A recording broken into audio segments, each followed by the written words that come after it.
Bueno, muy buenas tardes, buenos días o buenas noches a todos quienes están escuchando esta que va a ser la última clase de Historia del Teatro 2 y con esto ya cerramos el recorrido histórico que fue esta materia y para cerrar como corresponde preparé para la clase de hoy este viejo recurso de la línea de tiempo en la que a diferencia de lo que fuimos viendo en las clases anteriores, en la que los contenidos de la asignatura estaban ordenados de acuerdo a criterios eh, nacionales, si se quiere. La primera unidad nos centramos en Italia, la segunda en Inglaterra, la tercera en España y la cuarta que lamentablemente nos quedó afuera de esta cursada, pero que no por eso deja de existir, se enfocaba en Francia en los sucesos que habían ocurrido entre los siglos más o menos 16 y 18 en Europa, en estos países que en este momento eran reinos más bien, durante el Renacimiento y el Barroco, es decir, los inicios de la modernidad europea. A diferencia de lo que vimos en las unidades entonces, que el criterio era nacional, en este caso vamos a repasar los principales eventos históricos y los eventos artísticos, ¿sí? Que fuimos viendo a lo largo de la materia, pero en orden cronológico, a partir de la lógica de la línea de tiempo. Con lo cual los límites nacionales van a estar mezclados y nos va a quedar un poco más claro, digamos, cómo las cosas que fuimos viendo separadamente en las distintas unidades, en realidad a nivel histórico iban ocurriendo de forma simultánea o más o menos simultánea. Bien, allá lejos y hace tiempo, en la primer clase de la materia, vimos lo que fue la crisis del siglo XIV, ¿sí? Esta crisis que afectó todos los niveles de la sociedad, lo económico, lo político, lo demográfico, lo social, eh, que implicó ni más ni menos que el fin de la Edad Media y el inicio de la modernidad, ¿sí? ¿Por qué? Porque fue un colapso generalizado del modo de producción feudal y de las relaciones feudales de producción en términos marxistas, pero la verdad es que esta crisis fue tan grave para los señores feudales que eran los dueños de la tierra y los principales detentadores del poder político y militar en Europa durante la Edad Media, fueron tan afectados por la crisis que implicó un cambio en la organización social, el sistema de gobierno, bueno, un cambio generalizado en la sociedad, que entonces se conoce como este pasaje de la Edad Media a la modernidad. Que bueno, ya acordamos que no fue una cosa de la noche a la mañana y que si bien el Renacimiento se dedicó como a enfatizar sus diferencias y negar las continuidades con la Edad Media, lo cierto es que hubo muchas. Y el Renacimiento fue una cosa en Italia y otra cosa en Inglaterra y otra cosa en España, digamos, y en cada uno de esos lugares hubo mayores o menores continuidades con el periodo anterior. En todo caso, arrancamos viendo esta crisis, ¿sí? Y el desencadenante principal fue el advenimiento de la fiebre bubónica, de la que se pasó a recordar, a conocer como la peste negra de 1348. Bien, lo siguiente que voy a comentar fue algo que mencioné al pasar en esa primera clase, pero que es bastante importante, y que es la escritura, ¿sí? Del Decamerón por parte de Giovanni Boccaccio. El Decamerón, habíamos dicho que su nombre provenía porque eran 10 historias que se contaban durante 10 días, cada día 10 historias, que contaban unos jóvenes florentinos que habían huido de la ciudad al campo en el periodo de la peste negra y que se aburrían mucho en el campo, con lo cual se juntaban para contar historias, ¿sí?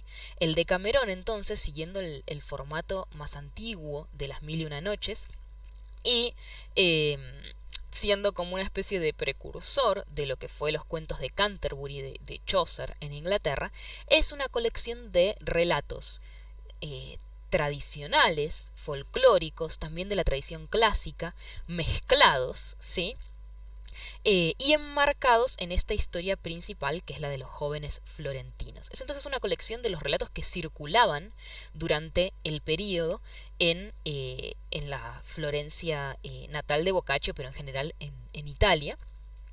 Y habíamos dicho que su importancia fue bastante capital para lo que nosotros venimos viendo porque la mayoría de las historias que se cuentan, estos jóvenes, digamos, y que aparecen recolectadas en el Decamerón, son historias amorosas, de temática amorosa, con distinto fin moral, ¿sí? Como que cada uno de los días tiene como una consigna y todas las historias responden a esa consigna, que tiene una moraleja cada historia, pero son mayormente historias de amor, historias de encuentros y desencuentros amorosos que sirvieron, ¿sí?, de marco para los que fueron los canovaccio, estas estructuras generales de la comedia del arte, y para las comedias eruditas como la Mandrágora de Maquiavelo. De hecho, la Mandrágora está específicamente basada en una de las historias que aparecen en el Decamerón, en la octava noche, ¿sí?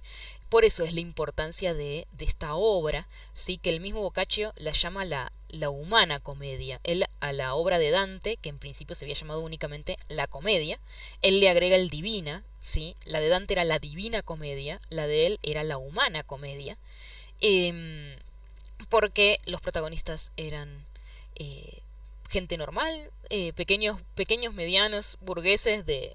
No, pequeños no, eran una gente adinerada, digamos, pero eran unos burgueses que vivían en Florencia y que cuentan historias acerca de otros burgueses.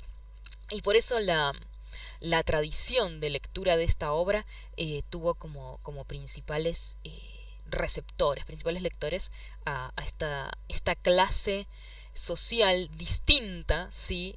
Que comienza a ganar potencia y predominancia justamente ahora, con el advenimiento de la modernidad. Una cosa que para que tengan en cuenta, las imágenes que estamos viendo, este PowerPoint, lo hice a partir de una línea de tiempo interactiva que armé y que existe únicamente en internet, de la cual les voy a mandar el link, pero si se fijan acá abajo, donde tengo el cursor, está la imagen de la línea de tiempo donde van apareciendo los distintos eventos que yo fui señalando. Cuando abran la línea de tiempo interactiva van a poder pinchar en cada uno y verlos desordenadamente si quieren, digamos. Pueden cambiar el orden de lectura. Bien, pero en el orden cronológico correcto, el evento que sigue ocurre en 1440, ¿sí? Y es ni más ni menos que la invención de la imprenta moderna que ocurre en Alemania, ¿sí?, en el centro de Europa, bastante alejada de el epicentro del Renacimiento que fue Italia, por parte de un artesano llamado Johannes Gutenberg, que fue el inventor de la imprenta de tipos móviles, ¿sí? Este invento fue de capitalísima importancia para el Renacimiento, ¿sí? ¿Por qué? Porque es a partir de la velocidad, la facilidad y el bajo costo con el que a partir de la invención de esta imprenta pasa a ser posible la impresión de libros y de panfletos, que las ideas de los humanistas del Renacimiento, sus traducciones de textos clásicos, sus comentarios sobre textos clásicos, pasan a llegar al resto de Europa y circulan de forma generalizada. Sí, generalizada no como uno pensaría en la actualidad, no como internet, pero sí de forma muchísimo más generalizada que durante la Edad Media, cuando los libros eran artículos lujosos, costosos, muy costosos, y que tomaban muchísimo tiempo su confección. Piensen que tenían que copiarlos a mano, y no solo se los copiaba, sino que se los ilustraba. Eran realmente artículos lujosos, muy caros y muy difíciles de conseguir. No cualquiera podía tener libros, y no cualquiera podía leerlos, ¿sí? Con la modernidad, muchas más personas empiezan a saber leer y escribir, muchas más personas tienen acceso a la educación. Todavía la mayor parte de la población es analfabeta, pero digamos muchos más que antes, y los libros pasan a ser objetos menos lujosos, menos costosos y de mayor circulación, gracias al invento de Gutenberg. que por otro lado nunca pudo ver los frutos de su invento. Bien, en 1453 cae Constantinopla, es decir, cae la capital del Imperio Romano de Oriente, que como vemos perduró 1000 años más que su hermano, su otra mitad, el Imperio Romano de Occidente, que cae en el siglo V después de Cristo. Sí, Roma cae en el siglo V después de Cristo. Constantinopla cae en el 1453, el siglo XV después de Cristo, en manos del Imperio Otomano. ¿Por qué fue tan importante para el periodo que estamos viendo la caída de Constantinopla? Porque la lengua oficial del Imperio Romano de Oriente era el griego. Y en Constantinopla y bueno, los alrededores, se conservaban un montón de manuscritos griegos y en griego que nunca habían llegado a Occidente o que se habían perdido, ¿sí? Y que durante toda la Edad Media habían estado ausentes, desaparecidos, no habían influido para nada en el desarrollo cultural, porque o no estaban o no se podían leer, ¿sí? En Occidente se perdió el griego, se hablaba latín, pero nadie sabía el griego antiguo. Con la caída de Constantinopla, muchos intelectuales cristianos huyeron, ¿sí? Porque Constantinopla cae en manos del Imperio Otomano, que eran musulmanes, entonces huyen a Occidente y se llevan con ellos el conocimiento del griego y un montón de manuscritos que entonces se reincorporan a la tradición occidental a partir del Renacimiento, entre ellos ni más ni menos que la poética de Aristóteles. Bien, no mucho tiempo después, en 1479, sí, ocurre que los dos grandes reinos en los que se dividía España, ¿sí? El reino de Castilla y el reino de Aragón, se unen, ¿sí? En el matrimonio de los reyes católicos de España, Isabel de Castilla y Fernando de Aragón. No fue tan fácil, tuvieron que ganar una guerra de sucesión entre Isabel y su sobrina, ¿sí? Pero finalmente ganan y de esta forma se unifican los reinos, dando inicio al que en no mucho tiempo más, ¿sí? En 2 generaciones, ¿sí? El nieto de los reyes católicos va a ser Carlos V, y así iniciando el que iba a ser el inmenso imperio español, la primer gran potencia absolutista de Europa. Da inicio con esto, con la unificación de Castilla y Aragón por parte de los reyes católicos de España, que muy poco tiempo después, en 1492, iban a dar los dos primeros grandes pasos de expansión imperial con, por un lado, la conquista del último reino musulmán que resistía en España, el reino de Granada, y por otro lado, el descubrimiento y conquista del continente americano, que va a ser el gran proveedor por un lado, de oro y plata, sí, con el cual el Imperio Español solventó todas sus campañas militares en Europa durante 200 años, y otros múltiples beneficios. Bien, en 1494, sí, ocurre que el rey Carlos VIII de Francia invade Italia, toma Florencia, y que en esta Florencia tomada por España tiene lugar un levantamiento en el que los Medici, la dinastía gobernante de Florencia, los príncipes de Florencia, son expulsados y se funda la República Democrática de Florencia bajo el gobierno de esta figura tan particular que fue el fraile Girolamo Savonarola.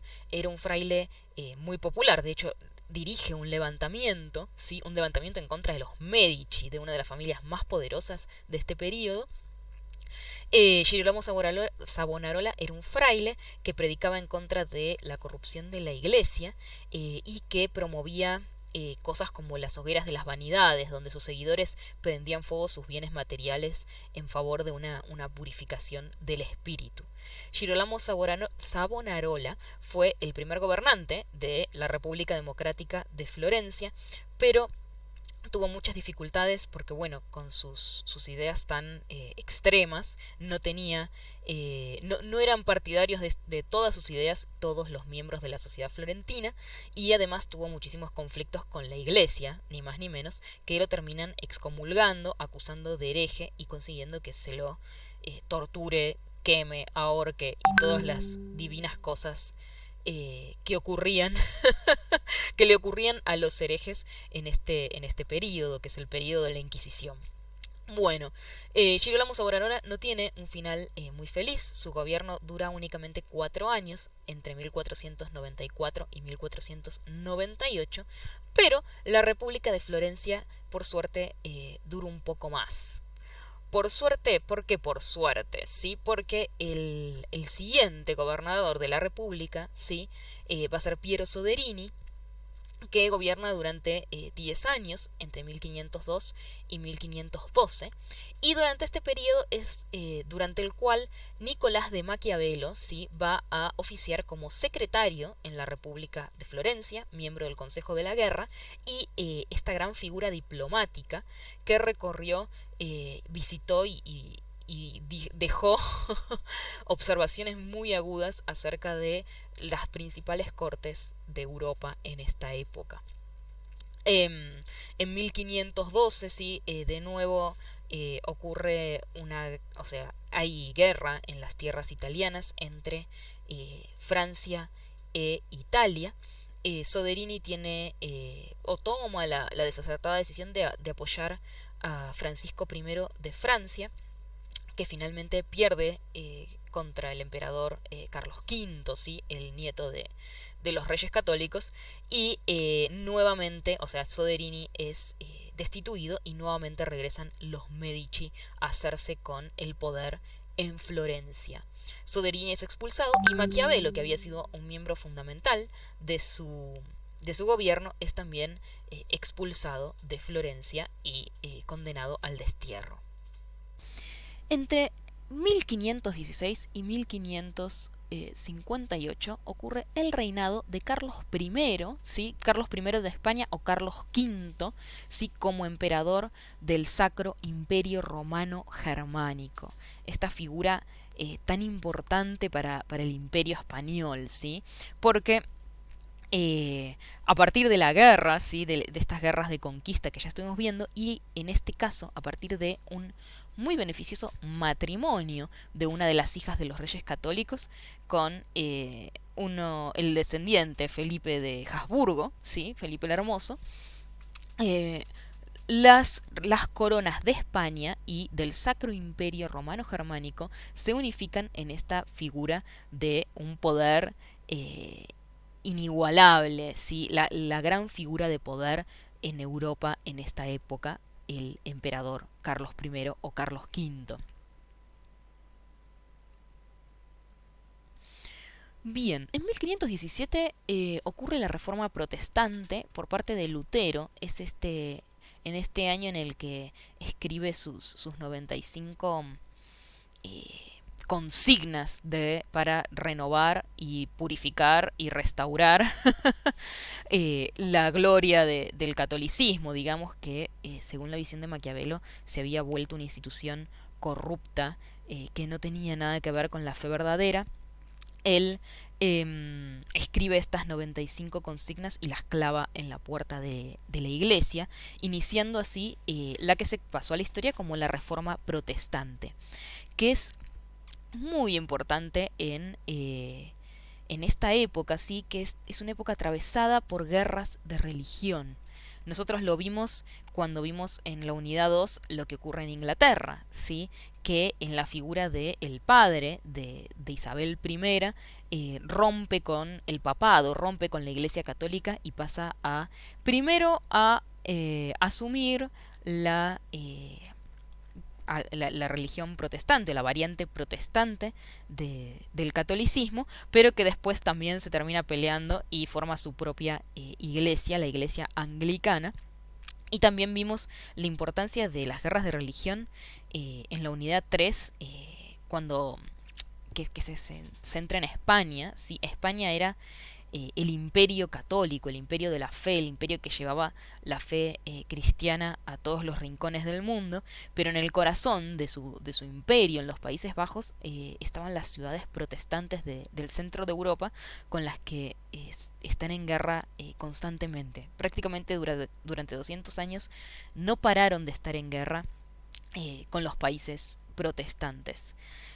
Una cosa importante es que si no se hubiera inventado la imprenta, si no se dispusiera de esta facilidad para distribuir la palabra de Dios, la Biblia, la Reforma Protestante no hubiera tenido tanto sentido, ya que una de sus principales consignas era la de sacar la mediación entre Dios y los fieles, que las Biblias se publicaran en lengua vernácula, no en latín, y que todos los fieles tuvieran acceso a leerla, que no necesitaran ir a misa para saber lo que estaba escrito en las Sagradas Escrituras. Bien, en 1518 se representa la comedia La Mandrágora de Maquiavelo. ¿Sí? Maquiavelo, que está expulsado, pero que a toda costa quiere congraciarse con los Medici, que gobiernan Florencia en esta época, para poder volver a su ciudad. Para él era terrible esta vida ociosa en las en el campo. Entonces escribe esta comedia, que fue representada ni más ni menos que en las bodas de Lorenzino, Lorenzo II de Medicis, quien gobernaba Florencia en esa época. Por eso nosotros durante la cursada hicimos tanto énfasis en cómo Maquiavelo, la mandrágora es una la puesta en escena, la representación de una visión de la sociedad florentina muy amarga por parte de alguien que la conoció muy bien a esa sociedad, la conoció muy profundamente, la analizó muy profundamente en sus textos políticos, y que este mismo análisis lo transfiere, en este caso, al lenguaje de la comedia, en una en esta risa amarga, en este reírse de cosas que en realidad no deberían darnos gracia porque son terribles, y hablan de un nivel de corrupción de los principios y de todos los valores morales de la sociedad, realmente graves, pero pintados de forma muy divertida en todos estos enriedos que urde Calímaco con sus ayudantes Ligurio y Ciro para lograr la conquista de la Madonna Lucrecia. En 1527 las guerras continúan, ¿sí? Las guerras en territorio italiano, de nuevo principalmente entre España y Francia, ¿sí? Con distintos aliados de un lado y del otro. Pero en este caso las guerras culminan con este evento tan catastrófico que pasó a la historia como el saqueo de Roma, en el que las tropas de Carlos V, en este caso principalmente alemanes, ¿sí? Saquean Roma, llevando a cabo toda clase de perpetraciones espantosas, ¿sí? De saqueo de las iglesias y destrucción de reliquias sagradas y de objetos sagrados, que se lo consideró como el fin. Digamos, este evento tan desastroso le demostró a los italianos que todo lo que ellos creían, que se habían alejado de la oscuridad de la Edad Media, era una ilusión, que las personas seguían estando tan cerca de lo salvaje como siempre lo habían estado, y es el fin del mito dorado. Se lo conoce como el fin del mito dorado del Renacimiento, ¿sí? Esta gran decepción que tiene lugar con esta guerra entre pueblos cristianos en la sede misma de la cristiandad, que es Roma. Bien, en 1545 la Compañía Fraternal, era un grupo de actores,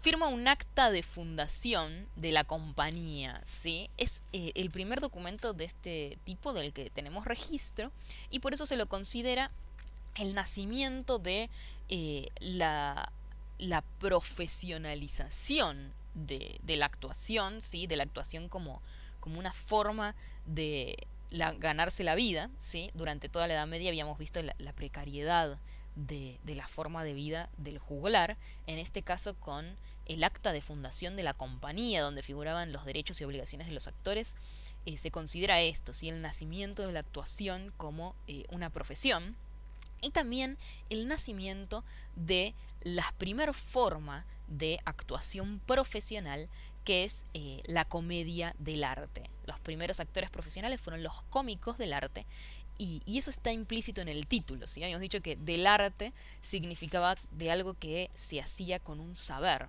una ars o una tecnai en términos de Aristóteles, y con un conocimiento práctico eh, sobre el modo de hacer las cosas. Así que bueno, tan pronto como 1545 aparece esta primer compañía de cómicos del arte, eh, aunque ya habíamos visto que posiblemente ya existieran desde hace un tiempo y que esto es solamente la sistematización, el primer documento que nos llega, pero que posiblemente sea reflejo de algo que ya estaba pasando desde al menos unos años antes. Bien, en 1558 asume de forma muy terrible, ¿sí? Con la muerte de su hermana, María Tudor, eh, Isabel I a la corona de Inglaterra. Es un periodo muy tumultuoso, ¿sí? Los últimos dos reyes tuvieron reinados breves y caóticos, atravesados por guerras internas, disputas internas entre familias nobles, como ocurre siempre que eh, asume un rey no muy que no puede hacer valer su autoridad, se empiezan a disputar el poder las grandes familias con múltiples derramamientos de sangre, y en el caso además de María Tudor, que era ella católica, con una purga religiosa muy terrible. En estas condiciones asume Isabel I como reina de Inglaterra, para sorprender a todos los que la consideraban una reina endeble, además de mujer, ¿sí? Débil, teniendo uno de los reinados más largos, más fructíferos y mejor recordados de la historia de Inglaterra, ni más ni menos que como la Edad de Oro de Inglaterra. Isabel reina entre 1558 y 1603. Bien, en 1565 aparecen los primeros registros, o sea, de esta fecha son los primeros registros de eh, fundación, de creación de corrales de comedias en Madrid, ¿sí? Por parte de dos cofradías de actores, la Cofradía de la Soledad y la Cofradía de la Pasión o de la Santa Pasión, ¿sí? Que ya están establecidas en esta época y que comienzan a administrar los corrales de comedias de Madrid, que habíamos visto que eran este lugar, no se llamaban teatros, digamos. Cuando les empezaron a decir teatros es cuando se empezaron a construir teatros a la italiana en Madrid a partir del siglo XVIII. En esta época se llamaban corrales porque tenían el techo descubierto, pero ya no eran en una plaza pública, sino que eran en un lugar cerrado, ¿sí? Mayormente se construían en los patios centrales de las casas o en unos patios que existían a los que daban las partes traseras de varias casas. Ahí se armaban los tablados, y al ser un lugar cerrado, ¿qué pasa? Se cobraba una entrada, hablando nuevamente de la profesionalización de la actuación, ¿sí? Del teatro, cuando con la aparición de los corrales de comedia se empieza a cobrar una entrada para poder ver las obras. Muy bien. Hablando de teatros, ¿sí? Entre 1580, de hecho en 1585 es la inauguración de este maravilloso, muy lujoso y muy hermoso teatro, el Teatro Olímpico de Vicenza, em, que es el primer teatro techado de Europa, construido por o sea, diseñado por un arquitecto renacentista llamado Andrea Palladio, que muere antes de poderlo inaugurar, lo termina otro arquitecto. Pero lo importante acá de Andrea Palladio es que es un arquitecto humanista que construye este teatro para una academia, con lo cual lo construye a partir de los preceptos de la arquitectura que aparecen en tratados latinos, el Tratado de Vitruvio, con lo cual tiene esta forma semicircular propia del teatro romano, o que se creía propia del teatro romano, y que tiene como eje fundamental del diseño del teatro y de la escena, ¿sí? Con este proscenio, con este arco del triunfo, ¿sí? La perspectiva lineal, el punto de fuga perfecto hacia el fondo del escenario, con los bastidores dispuestos de forma de crear esta ilusión óptica de perfecta perspectiva lineal. En la imagen que yo elegí no hay puestos bastidores, está el teatro vacío, pero la cámara, es decir, nosotros estamos sentados en el lugar privilegiado, el lugar del príncipe, desde el cual la ilusión es desde donde mejor se ve la ilusión óptica de la perspectiva. Yo les había comentado que Isabel I asume su reinado en unas circunstancias no muy felices y que se la consideraba una reina endeble, débil. Bueno, eso es hasta 1588, en el que tiene lugar la derrota de la grande y felicísima Armada. La Armada de Felipe II, el hijo de Carlos I, ¿sí? Y emperador del Imperio Español, que habíamos dicho que era el Estado absolutista, la monarquía absolutista más poderosa de Europa en esta época, y esta es la flota más poderosa de Europa de esta época, la grande y felicísima Armada. Es la flota que había vencido a los otomanos en Lepanto y que de forma bastante desafortunada, ¿sí? Hay que admitir que España tuvo en contra la suerte.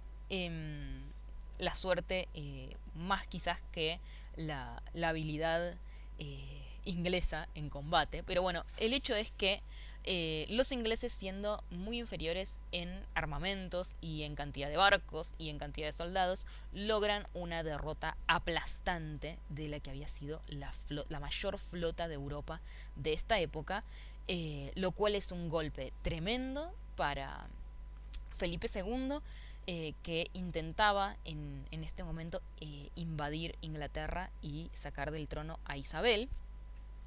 Y una victoria increíble para Isabel, que en este momento se asienta en el trono como la gran reina que fue.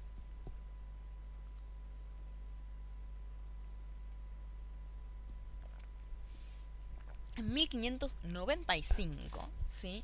Es la fecha en la que se cree, posiblemente, se realizó la primera presentación de la comedia de Shakespeare, Sueña una noche de verano, que, como vimos en el video que dedicamos a esta obra, posiblemente se presentara en un contexto cortesano en las bodas de unos grandes duques ingleses.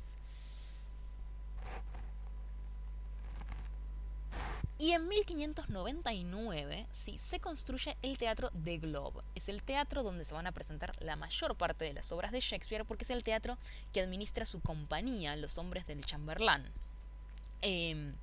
Es un teatro isabelino, que es muy parecido a los corrales de comedias, ¿sí? Con esta estructura circular y a cielo abierto, sin techo. Una cosa que es interesante recordar es que el Globo, ¿sí? De Globe, no es el primer teatro del período, sino que ya se habían construido muchos, ¿sí? Por lo menos 4 o 5, y que el primero, que se llamó simplemente The Theatre, se construyó en 1576 por la compañía de actores dirigidas por John Brain y James Burbage, que es el padre del gran actor, la gran estrella de Los Hombres del Chamberlain, la compañía de Shakespeare. Entonces, tan tempranamente como 1576 ya tenemos teatros en Inglaterra, como ya tenemos corrales de comedias en España.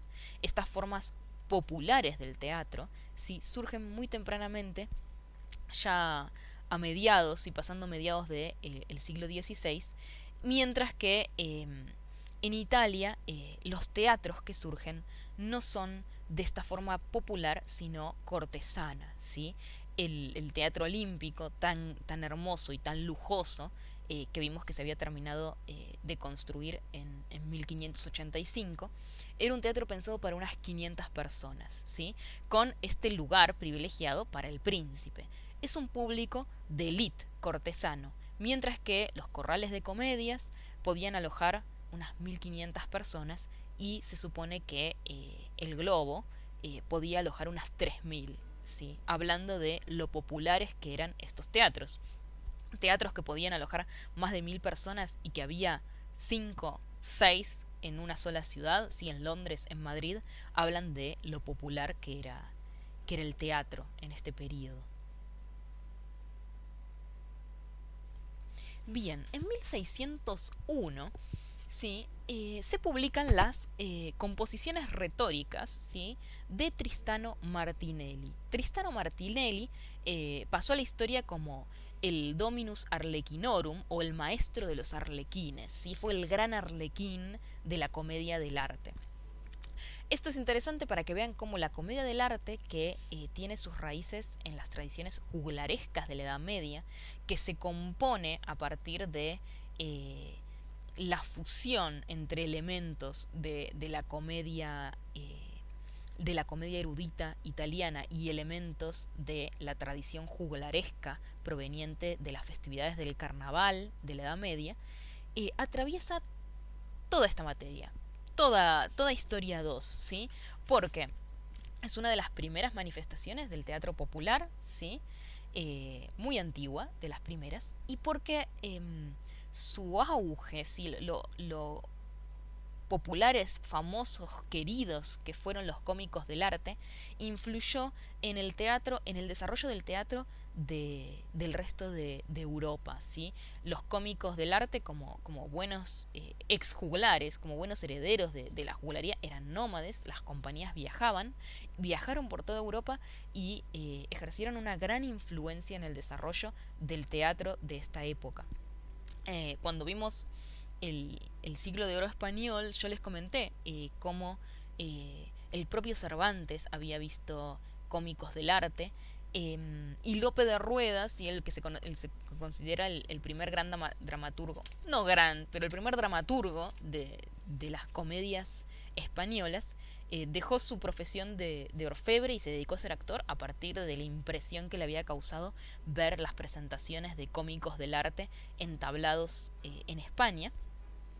Y en 1601, ¿sí? Este hombre, el gran arlequín, ¿sí? Tristano Martinelli, publica este libro en el que explica la composición del personaje y que es este documento tan esencial para lo poco que sabemos de la técnica actoral de la comedia del arte, que como vimos es una forma del teatro donde se usa mucho la improvisación, con lo cual no dejó muchos registros escritos al respecto. Ni obras, ¿sí? Que no se escribían, se improvisaban, solo tenemos los canovaccios, que son como la estructura general, y de los gajes del oficio, las técnicas de actuación y de composición de los personajes y de trabajo con las máscaras, que por un lado eran secretas, ¿sí? No se compartían abiertamente, y que se transmitían de generación a generación de forma oral, con lo cual las composiciones retóricas de Martinelli son un documento fundamental para lo que sabemos de la comedia del arte.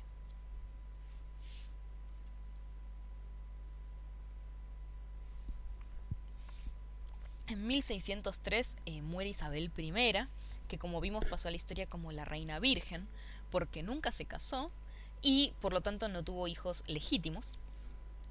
Hay toda una mitología al respecto de los no legítimos, pero eso no nos interesa tanto a nosotros. Lo que más nos interesa es que, bueno, murió sin un heredero legítimo y la corona de Inglaterra pasa, sí, termina, sí, Elizabeth es la última Tudor, y la monarquía, la corona de inglesa pasa a Jacobo I, que es un rey escocés, hijo de María Estuardo, ¿sí? Jacobo I es el rey de Escocia y a la muerte de Isabel I hereda la corona inglesa, lo cual le trae muchas dificultades por la sabida antipatía y pica que siempre hubo entre Inglaterra y Escocia, porque es un rey escocés y por eso mismo le va a costar muchísimo, ¿sí?, hacer valer su autoridad y encontrar las formas de negociar con la gran, la gran oposición a la monarquía absoluta en Inglaterra, que es el Parlamento. ¿Sí? El Parlamento es una entidad, una institución de gran poder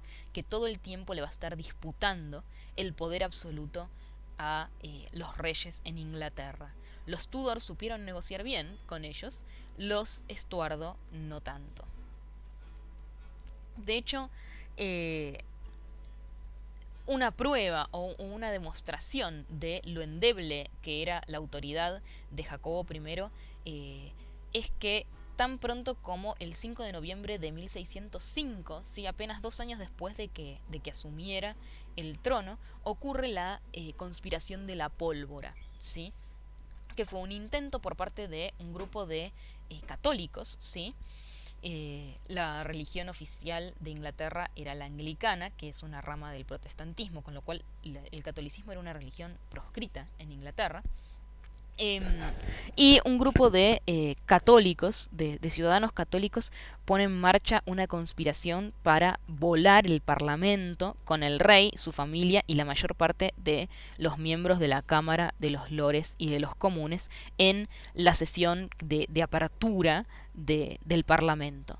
La conspiración falla, descubren el complot y cuelgan a los principales intrigantes, pero el hecho de que esta conspiración se pusiera en marcha habla de lo endeble de la autoridad de James I, de Jacobo I, en la corona de Inglaterra.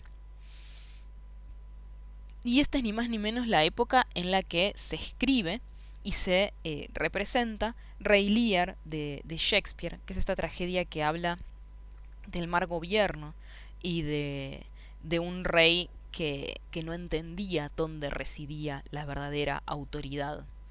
Y también habla del final de una dinastía, ¿sí?, de la dinastía de Lear, que llega a su final de forma trágica y terrible, dejando una tierra baldía a su paso.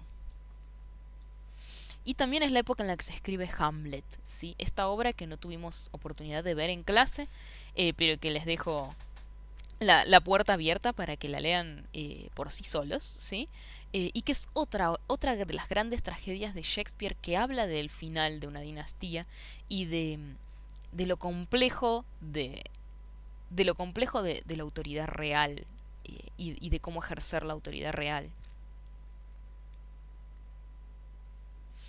Y en esta misma época, fíjense, el mismo año en el que tenemos documentos de la primera representación de Hamlet, es el mismo año en el que nuestro querido Lope de Vega, ¿sí?, Félix Lope de Vega y Carpio, expone ante la Academia de Madrid su poética, el arte nuevo de hacer comedias en este tiempo, que es este poema que nosotros vimos en detalle, en el que Lope expone su poética, ¿sí?, lo que él, como el gran dramaturgo de esta época, el gran dramaturgo del siglo de oro español, por la calidad de sus obras, por lo popular de sus obras y por la cantidad que escribió, ¿sí?, la cantidad y lo populares que eran.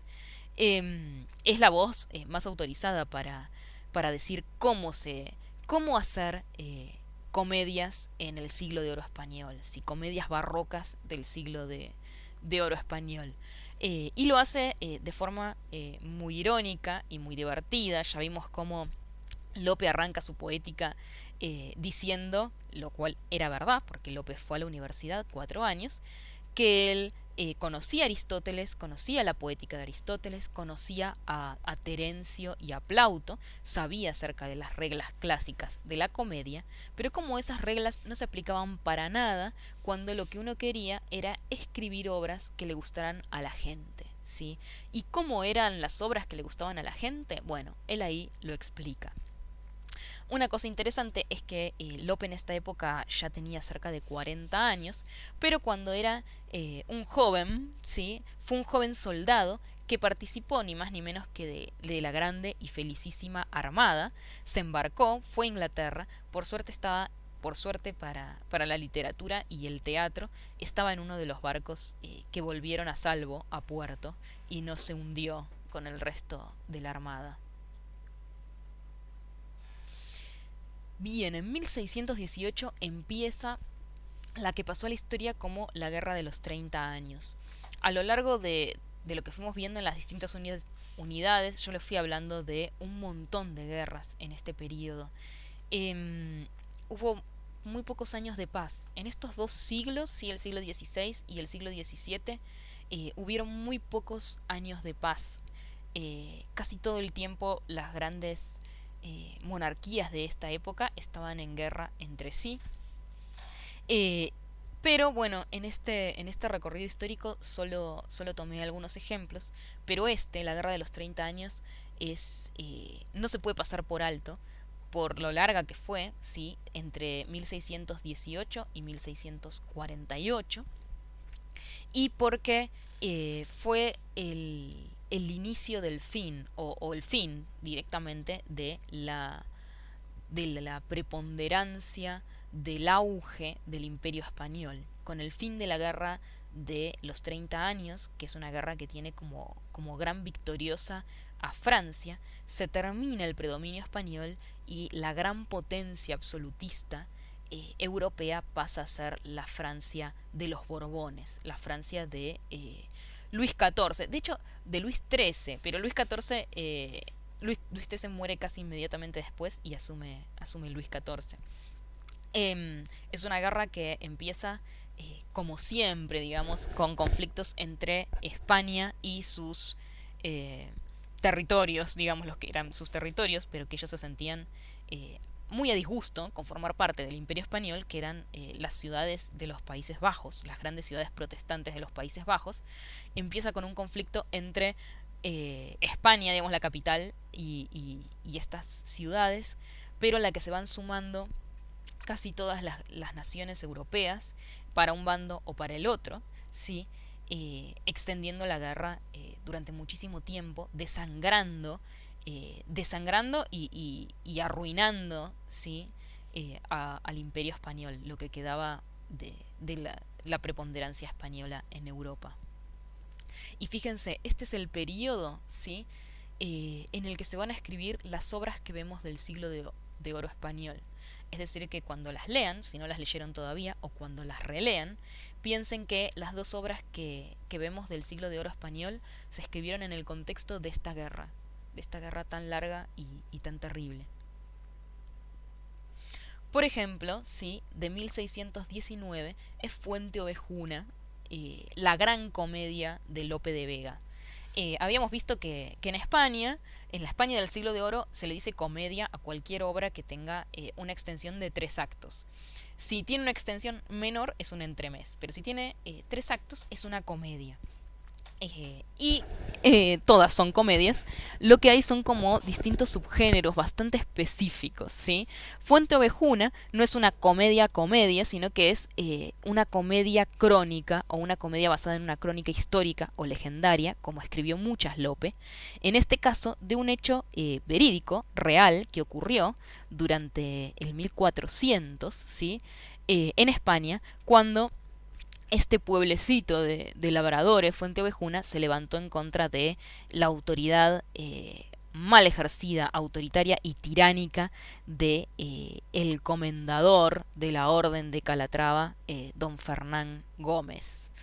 Y Lope escribe su comedia en 1619. De 1635, ¿sí? En esta fecha se estrena la otra gran comedia, ¿sí? Que vemos en esta unidad, en la unidad 3, La vida es sueño, de Pedro Calderón de la Barca.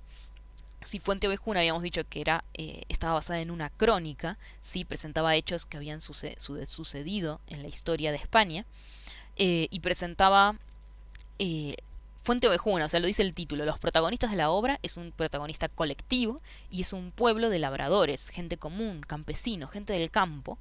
La vida es sueño, por el contrario, es una obra de carácter fantástico que se ambienta en un lugar que existe, que es Polonia, pero que si se imaginan, uno es un español del siglo de oro, Polonia es como que le dijeran Camelot, o como le dijeran la Tierra Media, ¿sí?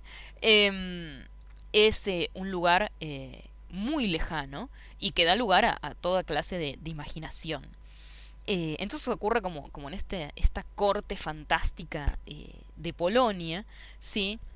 Donde Basilio, un rey muy sabio, decide seguir, escuchar las estrellas, seguir una profecía y condenar a su hijo Segismundo antes de que cometiera ningún crimen a partir de una profecía. Trata de evitar un, un fatum, el destino. Trata de evitar que se cumpla lo que habían profetizado las estrellas, con lo cual se compone esta obra que trata sobre la disputa entre el destino y la libertad, lo que uno le marcan que tiene que hacer y lo que uno decide hacer libremente, ¿sí? Esta es la historia de Segismundo, de cómo logra o no imponerse a su destino, a lo que habían decidido para él. Es un poco, si se lo ponen a comparar, es un poco Hamlet. Hamlet también es el príncipe que está todo el tiempo tratando de oponerse a su destino. Su destino es que sea un vengador, y él está toda la obra tratando de posponer la venganza. Como se supone que Segismundo iba a ser un tirano, y hacia el final de la obra logra imponerse a su destino y transformarse en un rey justo. Bien, al final de la Guerra de los 30 años, en la que participó Inglaterra, no se crean que no, ocurre, em, comienza, sí, en 1642, la que se llamó la Guerra Civil Inglesa, o que algunos también llaman las Guerras Civiles inglesas, porque hubo varias batallas, sí, que, en la que se enfrentaron, sí, por un lado, los partidarios o seguidores del rey, el hijo de Jacobo, Carlos, Estuardo, y los seguidores del Parlamento, ¿sí? Habíamos dicho que Jacobo y su hijo Carlos no le fue mucho mejor, tuvieron grandes oposiciones por parte del Parlamento. Bueno, ese antagonismo llega a su punto culminante en 1642, cuando directamente se levantan ejércitos y se va a la guerra, una guerra civil entre ingleses, que va a tener como vencedores al bando parlamentario, que era mayormente puritano. Habíamos visto, cuando vimos detalladamente el teatro isabelino, que los puritanos eran una rama muy conservadora del protestantismo, lo cual lleva a que, con su victoria, ¿sí?, y la conformación eh, de una república, ¿sí? El rey Carlos termina perdiendo la cabeza. Al final de estas guerras pierde la cabeza y se impone, no sé, no era exactamente una república, pero sí un gobierno no monárquico, en esta figura tan extraña, tan curiosa que es el Lord Protector Oliver Cromwell, ¿sí? Recuerden ese nombre para Historia 3 porque una de las grandes obras del romanticismo francés es Cromwell, de Victor Hugo, basada en este ser tan extraño, que fue el asignado para gobernar Inglaterra durante este periodo de caos, cuando los parlamentarios vencen y decapitan a Carlos I.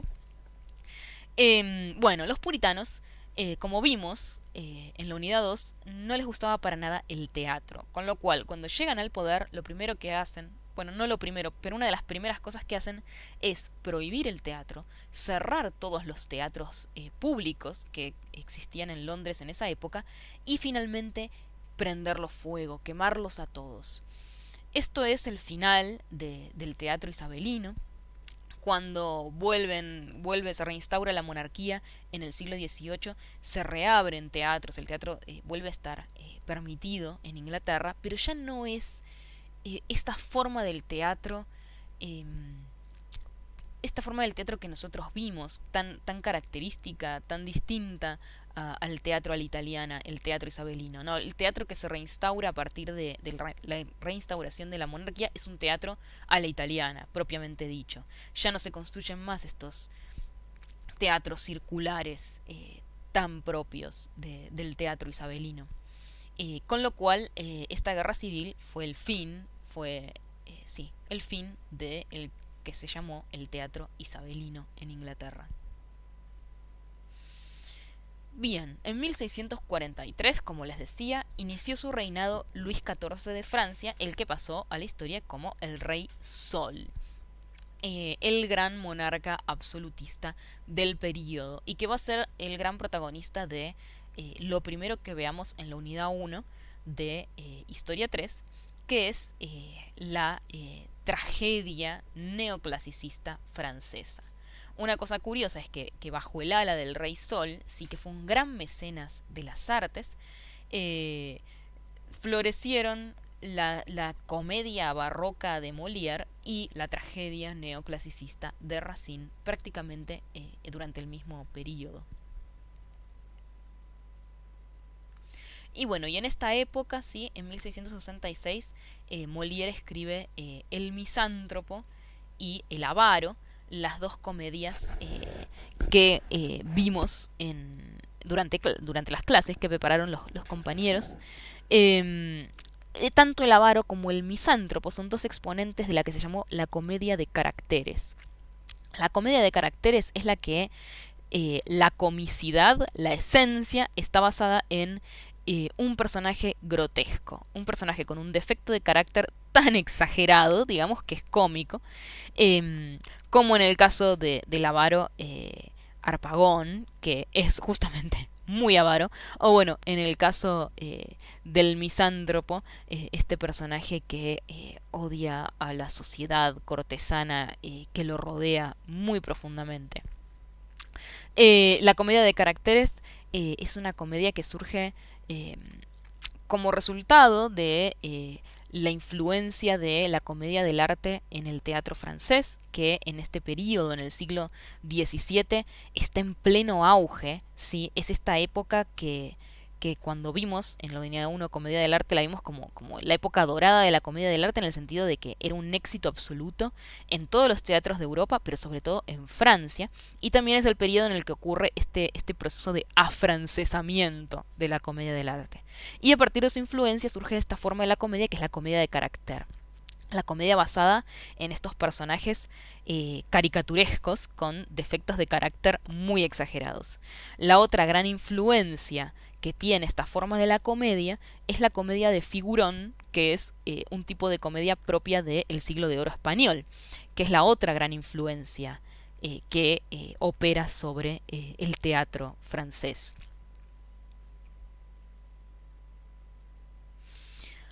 Bien, en 1681 muere Pedro Calderón de la Barca, el que se considera el último gran dramaturgo del siglo de oro español, y con eso termina, sí se considera que llega a su fin justamente el siglo de oro español. Con su muerte termina el siglo de oro. Entonces vimos que en 1642, con la quema de los teatros, termina el teatro isabelino inglés. En 1681, con la muerte de Calderón, culmina esta forma del teatro propia del siglo de oro español. Y lo siguiente que vamos a ver, para que se den una idea de cómo la comedia del arte atraviesa toda la materia, ¿sí? Es de las primeras cosas que vimos en la unidad 1 y es la que cierra, ¿sí? El final de esta materia. ¿Por qué? Porque la muerte de la comedia del arte, ¿sí? Si bien tuvo un periodo de decadencia bastante largo a partir de este proceso del afrancesamiento en el que se fue perdiendo, por un lado, las técnicas actorales transmitidas oralmente de generación en generación, que venían de la tradición juglaresca medieval, se van perdiendo a partir de la estilización de las formas de actuación, de los movimientos, de las posturas de todos los personajes de la comedia, no solo los enamorados, sino que también los personajes con máscaras pasan a ser estilizados, elegantes, sutiles. Bueno, pero el golpe de muerte, digamos, después de un periodo muy largo de decadencia, se lo da a la comedia del arte Carlo Goldoni cuando escribe su obra Arlequín, servidor de dos patrones, en 1746. Fíjense, casi 100 años después de lo que estábamos hablando.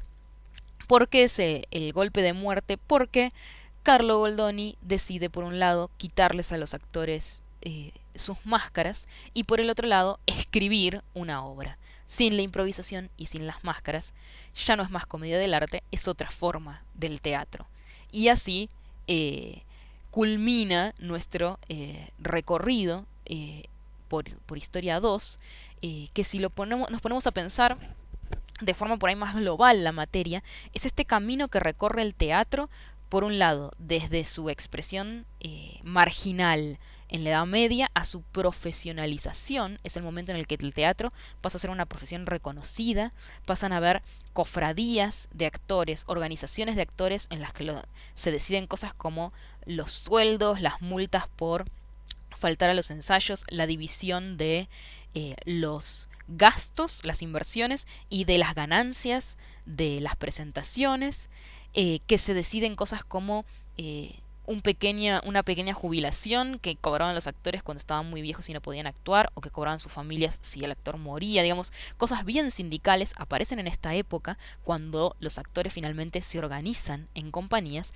y también aparece el teatro, ¿sí?, como el edificio al que hay que pagar una entrada para entrar, ¿sí?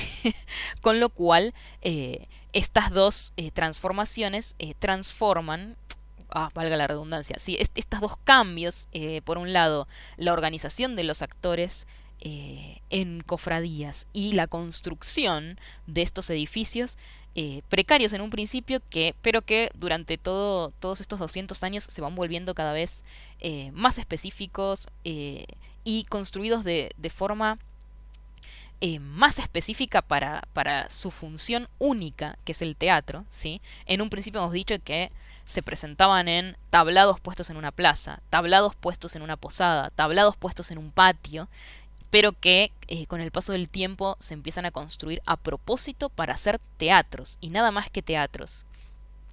Estas dos variantes, ¿sí?, logran lo que es la profesionalización del actor, esto por un lado, y por el otro lo que vamos viendo a nivel de las obras es que cómo se va recorriendo este camino desde las comedias con personajes arquetípicos, como es la comedia del arte, donde los personajes no son personas, son ideas, son arquetipos, ¿sí? Como en el teatro medieval, que la mayoría de los personajes no eran personas, sino ideas, eran abstracciones. Si hemos dicho, la bondad, el diablo, el vicio. Se va recorriendo un camino desde estos personajes arquetípicos a un desarrollo más psicológico, si se quiere, de cada uno de los personajes, a darles profundidad, darles historia, darles rasgos particulares que los distingan de esta forma más primigenia, original. Estos son como los dos caminos que vimos que va recorriendo el teatro a lo largo de este periodo, con por supuesto sus manifestaciones particulares en las distintas formas nacionales que nos tocó ver. Bueno, espero que este recorrido les haya resultado organizador, clarificador, que muchas cosas les queden más claras, o por lo menos que se haya por ahí unificado un poco lo que habíamos visto en pedazos durante las unidades. Espero que les haya gustado y nos vemos el cuatrimestre que viene con aquellos que cursen Historia del Teatro 3 para continuar este recorrido del teatro moderno en Europa. Muchas gracias y nos escuchamos la próxima.